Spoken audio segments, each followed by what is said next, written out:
교회에 표지가 있다 그랬죠. 참된 교회는 올바른 말씀의 선포와 올바른 성례의 집행에 있다 그랬습니다. 기억나시죠? 올바른 말씀이 선포되지 않으면 겉으로는 교회의 모습을 지녔다 할지라도 교회가 될 수 없고, 올바른 성례가 진행되지 않으면 겉으로 교회의 모습을 지니고 교회라고 이름을 붙였다 할지라도 그것은 참 교회가 아니다. 그래서 교회의 두 가지 표징, 참된 말씀의 선포, 바른 말씀의 선포와 그리고 올바른 성례의 집행이 있다.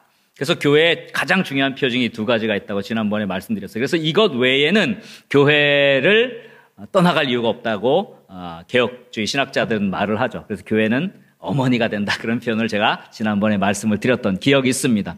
물론 여기에 이제 한 가지가 더 추가돼요. 그리고 교회에 세 가지의 표징이 있다면 말씀과 그다음에 성례와 그다음에 권징이라는 것이 있습니다. 이건 다음 주에 제가 좀 이야기를 드리려고 해요. 오늘은 성례에 대해서, 두 번째 성례에 대해서 한번 좀 말씀을 드리려고 합니다. 우리가 알고 있는 성례는 이제 세례와 성찬이죠. 우리가 늘 아는 것이죠. 오늘 다 아는 것이지만 다시 한번 좀 재정비를 하려고 하는데요.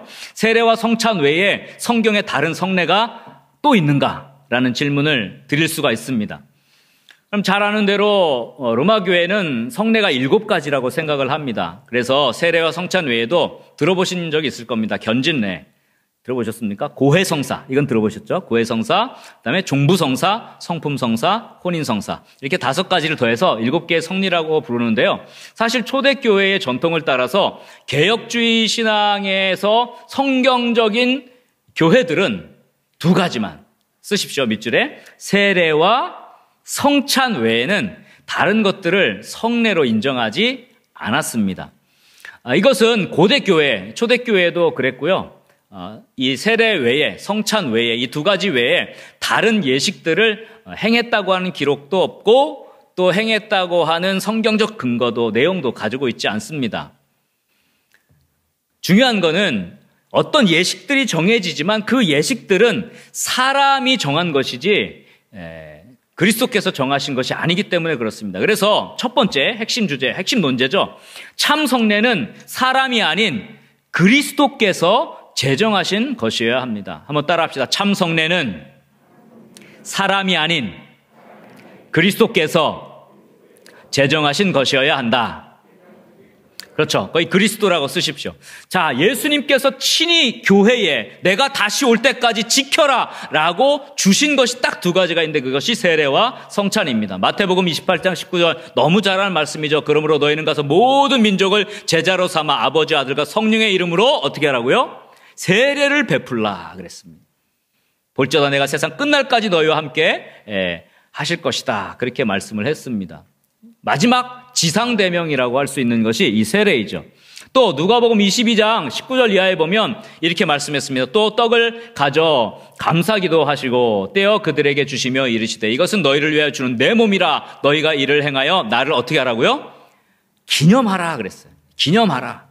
또 20절에도 보면 저녁 먹은 후에 잔도 그와 같이 하여 이렇게 말씀했죠. 이 잔은 내 피로 세우는 새 언약이다, 이렇게 말씀했어요. 그래서 초대교회에도 이 예수님께서 주신 것을 그대로 행했다고 하는 것을 우리가 알 수 있는데, 대표적으로 이 성찬과 관련해서 사도 바울이 고린도 교회에 쓴 편지에 보면 분명하게 말씀해요. 고린도 전서 11장 23절에 보니까 이런 말씀이 있어요. 내가 너희에게 전한 것은, 그러면서 뭐라 그랬어요? 주께 받은 것이니 그랬어요. 그러니까 예수님께 직접 받았다는 얘기예요.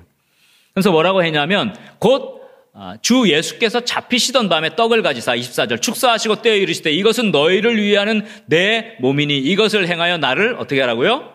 기념하라 그랬어요. 또 25절에 보니까 식후에 또한 그와 같이 잔을 가지시고 이르시되 이 잔은 내 피로 세운 새 언약이니 이것을 행하여 마실 때마다 나를 기념하라 하셨으니, 그러면서 26절에 이렇게 말씀합니다. 다 같이 한번 읽겠습니다. 26절 너희가 이 떡을 먹으며 이 잔을 마실 때마다 주의 죽으심을 그가 오실 때까지 전하는 것이니라. 아멘. 그래서 주님께서 직접 교회에 제정하신 것이 있습니다. 그것은 세례와 성찬입니다. 초대교회는 이 2가지를 지켜왔고 또 이 2가지가 주님께서 우리에게 주신 것임을 확인하고 받았습니다. 초대교회의 어떤 관례에 따라서 세례와 성찬 이외의 다른 예식들이 초대교회에 존재했다는 그 근거가 없습니다. 후대에 이제 만들어졌죠. 만들어지고 사람들에서 덧붙여진 것들이 주로 쭉 되어졌습니다. 그래서 그런 것들은 어떻게 보면 거룩한 예식, 성례라고 할 수는 없습니다. 그리스도께서 제정하신 것만이 성례가 된다는 것을 여러분 딱 붙잡으면 좋아요. 초대교회의 이 탁월한 성경 해석가였던 교부 어거스틴은 분명하게 이렇게 말씀을 합니다. 주님께서 부활하신 후 주님 자신과 또 사도들이 몇 가지 표징을 지정하셨다. 그것은 수가 많지 않고 복잡하면 안 되는 거예요. 왜냐하면 주님께서 교회에 제정하신 것은 아주 간단해야 되죠. 수가 많지 않고 쉽게 지킬 수 있으며 뜻이 지극히 숭고하고 지극히 깨끗하게 지킬 수 있는 것이다. 이것이 세례와 주의 몸과 피의 기념이다. 이렇게 분명하게 초대교회의 성례가 무엇인지를 정리를 해 놓았습니다. 그러니까 초대교회 어디에서도 또 성경 어디에서도 주님께서 세례와 성찬 외에 다른 것을 교회에 주신 일이 없다는 것을 우리는 성경을 통해서도 또 초대교회의 역사를 통해서도 알 수가 있습니다. 근데 성례를 7개로 맞추는 것은 숫자에 대한 의미이기도 하고 여러 가지 의미가 있지만 사실 그것은 인간적인 예식은 될 수 있지만 성례는 될 수가 없는 것입니다. 그러면 좀 간단하게 여러분 좀 상식적으로 알도록 나머지 5개 로마교에서 얘기하는 예식이 성경적인 성례가 되지 못한다는 것을 간단하게 좀 언급을 하려고 해요. 첫 번째는 견진례인데요. 세례 이후에 거기다 쓰세요. 추가로 능력과 은혜를 더 받도록 기름을 바르는 예식이에요. 그러니까 로마 교회는요, 세례를 죄 용서와 중생의 은혜를 받는 것으로 생각했어요. 그럼 세례에서 끝나는 게 아니라 견진례, 즉 기름을 바르는 예식을 함으로써 능력을 받는다고 생각했어요. 영적 전투를 한 능력을 받고 은혜를 더딥혀 받는다. 그렇게 이야기를 했습니다. 그러나 사실 세례 말고 견진례, 즉 기름을 바르는 것을 통해서 세례가 완성된다고 하는 것은 주님께서 우리에게 주신 그 성례, 즉 세례를 평가절하하는 것입니다. 거기다 좀 써놓으세요. 세례를 평가절하하는 것이죠. 이건 사실 어디에도 나오지 않는 얘기예요. 성경에도 나오지 않고 또 그런 것도 없고 또 그렇게 해나라고 한 적도 없는 것이죠. 그러므로 세례 후에 다시 기름을 바르는 견진례를 시행하는 것은 주님이 제정하신 이 거룩한 예식인 세례를 인간이 정한 예식 밑으로 내리는 거죠. 사실 이것은 맞지 않는 것입니다. 자, 그럼 두 번째는 고해성사라는 게 있어요. 고해성사는 세례받은 사람이 죄를 지었을 때 거기다 쓰십시오. 다시 순결하게 하기 위해, 다시 순결이라는 개념이 중요해요. 다시 순결하게 하기 위해 죄를 고백하고 사죄의 선포를 받는 예식입니다. 이것을 성례라고 했습니다. 여러분, 우리가 죄를 지으면 세례의 효과가 상실됩니까? 세례에서 죄 용서 받은 그것이 상실되고 다시 또 죄 용서를 받아야 순결해집니까? 그렇지 않아요. 성경적으로 그렇지 않아요. 세례 안에 이 죄 용서의 고백과 그 다음에 정결하게 하는 이 용서의 능력이 다 들어있는 거죠. 그래서 다시 고해 성사를 통해서 다시 순결함을 받아야 된다는 것은 성경적인 근거가 없습니다. 자, 세 번째는요, 종부성사라는 게 있어요. 이것은 사람의 임종시에 죽기 전에 주교가, 여기서 중요한 핵심은 성별한 기름이에요. 성별한 기름. 성별한 기름을 이렇게 죽기 직전 혹은 죽은 임종에 있는 사람에게 기름을 사제가 발라주는 그런 예식을 종부성사, 임종에 대한 성례라고 합니다. 이 종부성사 기름을 죽은 사람에게 바르는 혹은 죽기 직전에 임종에게 있는 사람에게 바르는 것은 혹시 질병이 나을 수 있거나 혹은 그가 다시 일어나거나 혹은 그가 죄 용서를 받고 영혼 구원을 받는다라고 생각을 했어요.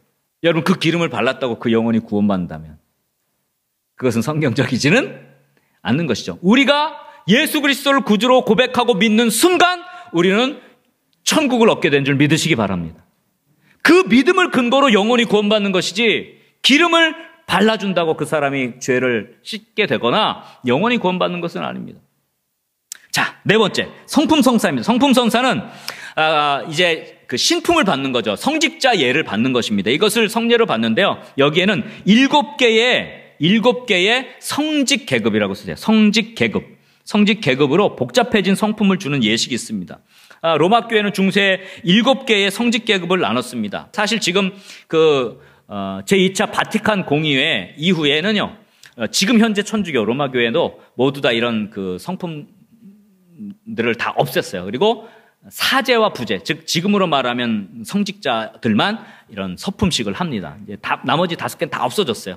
그래서 1973년 이후에는 오늘날 천주교회도 이런 서품이 없습니다. 그러니까 사실은 거의 사라졌다고 보면 돼요. 그러나 사제나 부제의 서품도 성례라고 하기 때문에 실제로 우리가 목사 안수 위임을 받는 것이나 우리 장로님들이 안수를 받고 장로님으로 세워지는 것이나 아니면 선교사를 파송할 때 우리가 보통 어떻게 합니까? 안수례를 하죠. 안수례. 안수례를 하는 것은 초대교회로부터 있었던 예식이에요. 그것은 계속되어졌어요. 예를 들면 바울과 바나바가 안디옥에서 파송받을 때 어떻게 했습니까? 성도들이 기도하고 안수하고 파송했죠. 그런 일은 초대교회부터 있었지만 이것을 성례로 교회가 지켜야 될 예식으로 따로 구분하지는 않았어요. 그냥 파송식으로만 했습니다. 오늘날도 우리 개혁교회는 똑같죠. 그냥 성례가 아니라 안수식이죠. 안수식. 파송식을 합니다. 그것으로 족하죠. 근데 이것이 마치 거룩한 성례인 것처럼 하는 것은 사실 성경적이진 않고요. 초대교회도 지켜서 했던 것이 아닙니다. 자, 마지막으로 혼인성사죠. 혼인성사는 결혼하는 예식이에요. 결혼이죠. 사실 에베소서 5장의 말씀을 혼인성사의 근거로 삼습니다. 에베소서 5장에 보면 이런 말씀이 있어요. 그러므로 사람이 부모를 떠나 그 아내와 합하여 둘이 한 육체가 될지니라. 남자와 여자 결혼에 대한 얘기를 하면서 그러면서 32절에 이런 말씀이에요. 이 비밀이 크도다. 나는 그리스도와 교회에 대하여 말한다. 이 비밀이 크다 그랬어요. 사실 이 비밀에 대한 것은 교회와 성도들의 관계를 그리스도와의 신부와의 관계로 얘기한 건데 이것을 라틴어 성경에서는 사크라멘트라고 번역을 했어요. 비밀이. 원래 미스테리온인데 오늘날로 치면 미스테리거든요. 미스테리. 신비인데 이것을 사크라멘트로 번역을 라틴어에서 했어요. 사크라멘트라는 단어는 비밀이라는 뜻도 있지만 사실은 성례를 가리킬 때 사크라멘트라는 단어를 썼습니다. 그러다 보니까 결혼이야말로 그러면 성례다 이렇게 주장했어요. 그런데 이것은 라틴어를 가지고 원래 성경의 의미를 오해한, 곡해한 것입니다. 원래 의미는 미스테리온, 즉 미스테리예요. 미스테리, 신비죠. 그러니까 사크라멘트라는 단어만 가지고 이것이 성례다라고 주장할 수는 없어요. 사크라멘트 안에도 비밀 이런 뜻이 담겨 있거든요. 그러니까 이건 성례가 아니죠. 그러니까 혼인이 성례라고 한다면 만약에 혼인하는 것이 교회 주님께서 내가 다시 오실 때까지 너희가 꼭 지켜야 될 거야 라고 만약에 했다면 그러면 왜 로마 교회 사제들은 결혼하지 않습니까? 성례인데 왜 안 지켜요? 말이 안 되는 거잖아요. 이게 모순이에요. 성례가 아닌 것이죠. 물론 결혼은 하나님께서 제정한 겁니다. 창조의 법칙으로 제정했어요. 그러므로 이 결혼이 하나님이 주신 창조의 법칙이긴 하지만 교회에게 주신 성례가 될 수는 없는 것입니다. 자, 이렇게 대강 좀 정리를 하고요. 자, 그 다음에 이제 좀 결론으로 가도록 하겠습니다. 자, 3번입니다. 다시 한번 좀 쓰세요. 세례와 성찬만이 하나님의 약속과 의식이 제정된 축복의 성례입니다. 한번 따라 합시다. 세례와 성찬만이 하나님의 약속과 의식이 제정된 축복의 성례이다. 자, 이 두 가지입니다. 그래서 세례는 두 가지의 의미를 갖고 있어요. 거기다 좀 써놓으세요. 밑줄인데요. 죄 용서를 받는 것이죠. 죄 용서. 세례는 죄 용서의 의미가 있습니다. 그리고 두 번째는요, 새로운 삶이죠. 그래서 죄 용서라고 쓰시고 두 번째 밑줄에는요, 새로운 삶의 축복에 참여한다는 표징이 바로 세례입니다. 그리스도 안에서 죽고, 즉 이전에 죄인이었던 나는 죽고, 죄 용서죠. 그리스도 안에서 다시 사는 것, 이제 새로운 생명을 살아가는 것, 그것이 세례의 놀라운 축복입니다. 그래서 로마서 6장 4절에 이렇게 말씀을 했어요. 한번 우리 다 같이, 우리 자막 있죠? 다 같이 한번 읽겠습니다. 그러므로 우리가 그의 죽으심과 합하여 세례를 받음으로 그와 함께 장사되었나니 이는 아버지의 영광으로 말미암아 그리스도를 죽은 자 가운데서 살리심과 같이 우리로 또한 새 생명 가운데서 행하게 하려 함이라. 아멘. 이것이 세례의 의미입니다. 자, 그러면 성찬은 어떤 의미인가? 성찬은 두 가지 의미가 있는데요. 첫 번째, 그리스도를 통해 생명입니다. 생명을 받는 것이 성찬이에요. 두 번째는 그분과 연합된다는 표징이 성찬입니다. 여러분, 떡과 포도주를 우리가 받을 때 육신은 떡과 포도주를 먹어야, 즉 양식을 먹어야 살잖아요. 똑같이 우리가 그리스도의 살과 피를 우리가 받을 때 우리의 영혼이 산다는 것을 말씀해 주고 있어요. 그래서 예수님께서 요한복음 6장 53절 이하에 분명하게 말씀하셨죠. 예수께서 이르시되 내가 진실로 진실로 너희에게 이르노니 인자의 살을 먹지 아니하고 인자의 피를 마시지 아니하면 너희 속에 뭐가 없다고 그래요? 생명이 없느니라 그래요. 54절에 보면 내 살을 먹고 내 피를 마시는 자는 영생을 가졌고 마지막 날에 내가 그를 다시 살리리니 55절 내 살은 참된 양식이요 내 피는 참된 음료로다. 그렇게 말씀하셨어요. 여러분, 우리가 성찬을 받을 때 예수님의 생명을 부여받는 거예요. 이것이 성찬의 놀라운 축복이고 비밀입니다. 생명을 받는 것입니다. 마치 우리가 심장이 죽으면 죽은 것인데 그 심장, 펄떡펄떡 뛰는 심장을 우리가 이식을 받아서 다시 살게 된 것처럼 예수님의 생명을 우리가 받고 지금 살고 있는 거예요. 그럼 여러분의 심장은 누구의 심장입니까? 예수 그리스도의 심장입니다. 믿습니까? 이것이 그리스도의 살과 피를 우리가 받는 영적 개념이에요. 주님이 지금 내 안에 살아계신다는 개념이에요. 이제는 내가 십자가에 못 박혔고 나는 죽었고 이제 내 안에 사는 것은 누구다? 예수 그리스도라는 갈라디아서 2장 20절의 사도 바울의 고백이 바로 이 성찬과 관련된 것입니다. 지금 우리는 살고 있는데 내가 산 것이 아니라 누가 살고 있는 거예요? 예수님이 사는 거예요. 예수님의 심장이 여러분 심장을 대신하고 뛰는 것입니다. 주님의 생명으로 여러분 살아가고 있다는 사실 여러분 믿으시기를 주의 이름으로 간절히 축원합니다. 그래서 이 성찬이라는 예수는 굉장히 중요해요. 그래서 그 당시 로마 교회는 1년에 한 번 그 전례를 정해가지고 그날 한 번을 했어요. 왜냐하면 이게 굉장히 중요하다고 생각했기 때문에 예수님의 몸을 만들고 피를 만든다고 했기 때문에 그랬어요. 그러나 사실은 개혁주의 신앙에서는 성찬식이 자주 거행돼야 된다고 생각합니다. 초대교회는요 자주 했어요. 사도행전 2장 42절에 보면 이렇게 기록했죠. 사도의 가르침을 받아, 이건 말씀이에요. 말씀, 교회의 표징 말씀. 그 다음에 서로 교제하고 떡을 떼며, 이건 뭐예요? 떡을 떼는 거, 교제하고 떡을 떼는 거, 이게 바로 성찬이에요. 나눔입니다. 하나됨입니다. 오로지 기도하기를 힘썼다. 초대교회는 매주마다 모일 때마다 사실 성찬이 이루어졌어요. 사실 개혁교회의 신앙으로 넘으면서 성찬이 많이 진행되긴 했지만 그 뒤로도 우리의 전례가 사실 성찬이 많이 악화된 것은 사실이에요. 우리가 뭐 코로나 때문에 사실 성찬은 나눠야 되거든요. 그래서 이렇게 떡을 띄어서 나눠줘야 되잖아요. 떡을 띄어서 나누고 잔도, 초대교회는 잔도 돌리고 이렇게 했어요. 사실 그게 굉장히 중요한 성찬의 예식이죠. 자, 결론입니다. 성례전적 삶을 살자는 겁니다. 한번 저를 따라 합시다. 세례와 성찬만이 참 성례로 그리스도의 죄 용서와 그리스도와의 연합에 축복을 누리는 은혜의 방편이다.